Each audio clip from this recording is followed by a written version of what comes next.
Binisita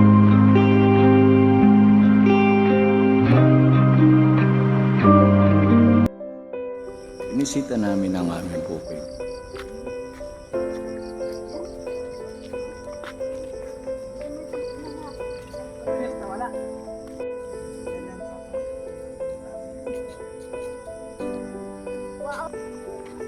Nagtiis at nagtyaga sa mahaba at malayong lakarin.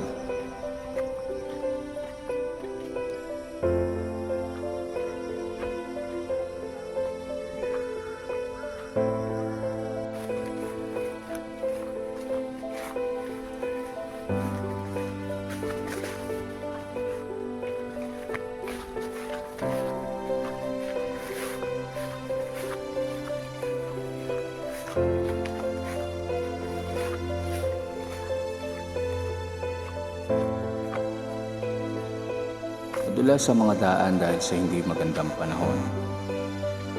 Madulas at medyo masukal at madadamo na ang mga daan.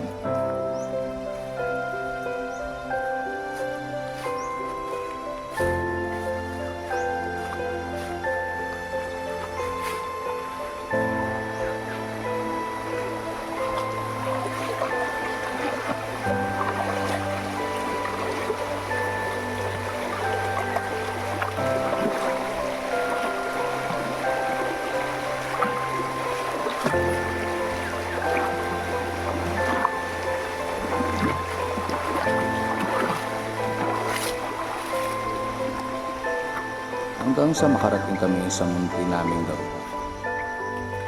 Sinalubong kami ng mga aso na tila sabik na sabik sa pagdating ng kanilang amo.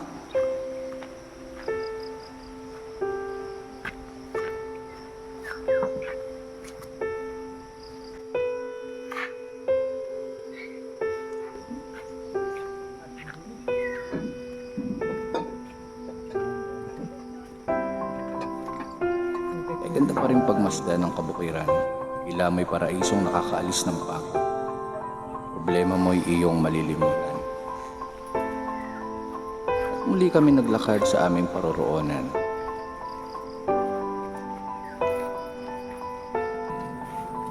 Namilapil sa tabi ng palayan.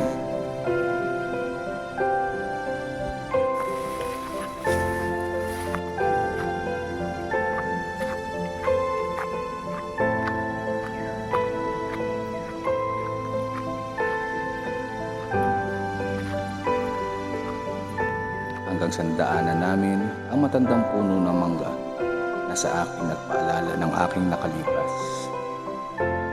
Madami na din panahon ang lumipas nang huli ko itong masilayan na hitik ang bunga.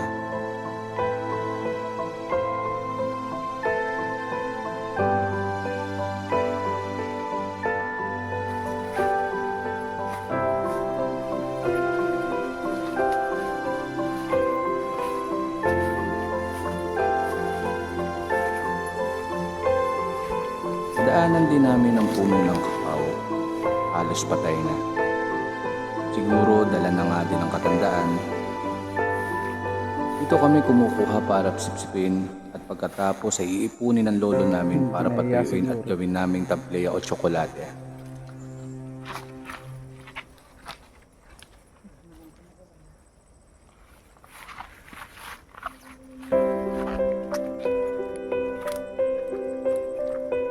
Isa rin sa naalala ko ay ang puno ng star apple na ito.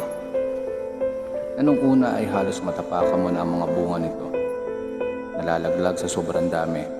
Pero ngayon, dahil sa paglipas ng panahon, wala na din. Hindi na din namumunga. Higit sa lahat na hindi ko malilimutan ay ang ilog na kung tawagin ay Kalait.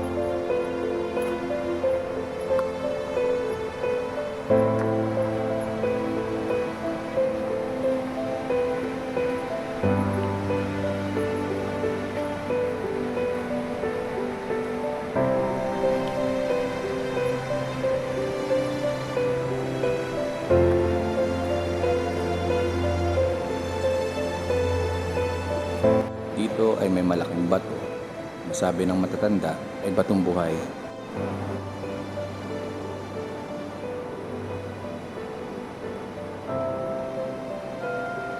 Dito Dito kami madalas maligo. Maging mga alagang hayop tulad ng kabayo ay dito namin pinapaliguan at pinaiinom.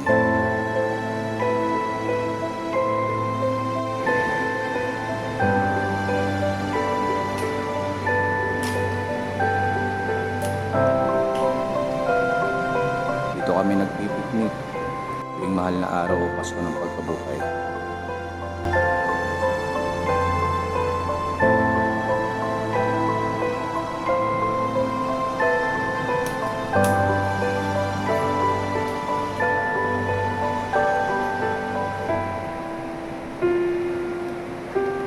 Pagdating namin dito ay agad kaming naghanda para sa aming kakainin.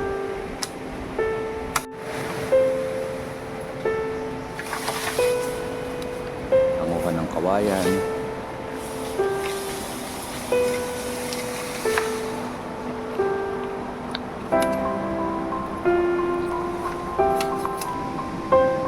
ang gatong para sa aming lulutuin natin.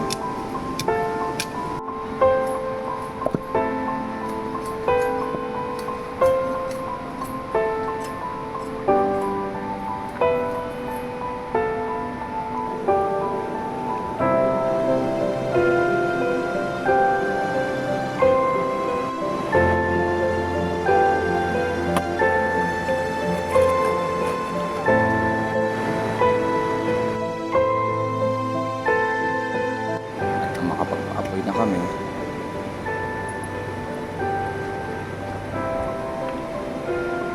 Kaya agad na kaming nagsaing ng kanin.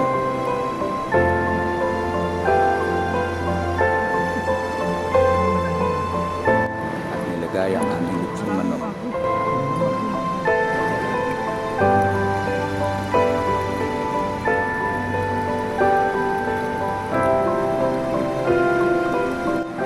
Dito nga ay gumawa kami ng watermill para di kami mangali sa pagpapaikot ng manok.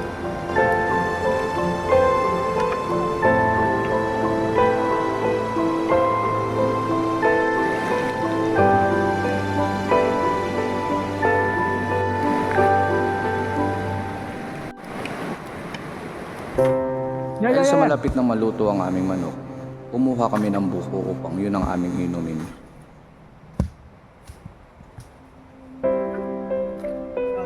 Pwede na yan.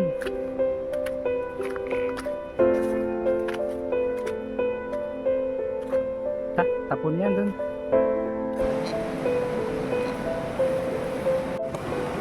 At nang maluto na,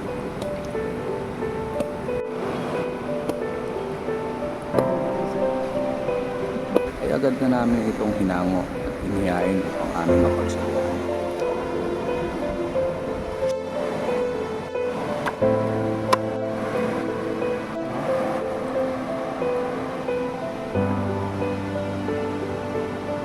Marahil ay hindi na natin maibabalik ang mga panahong lumipas. Pero mga panahong masasayang nagdaan, kailan may hindi malilimutan. Ito ay ang bakas ng kahapon.